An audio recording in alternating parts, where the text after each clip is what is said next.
Nasa elevator ako noon nung sinita ako ng matandang lalaki na kasabay kong aakyat. Tatlo kami sa loob, kabilang ang isang batang babae na may pulang laso sa kanyang mahabang buhok.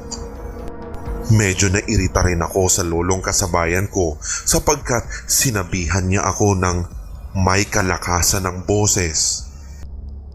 "Iha, bakit pinindot mo ang 15th floor? Doon kasi sa elevator ng kondo namin sa Ortigas at tulad ng iba pang elevator ay wala naman kasing nakalagay na 13th floor sa paniniwalang malas daw ang numerong iyon.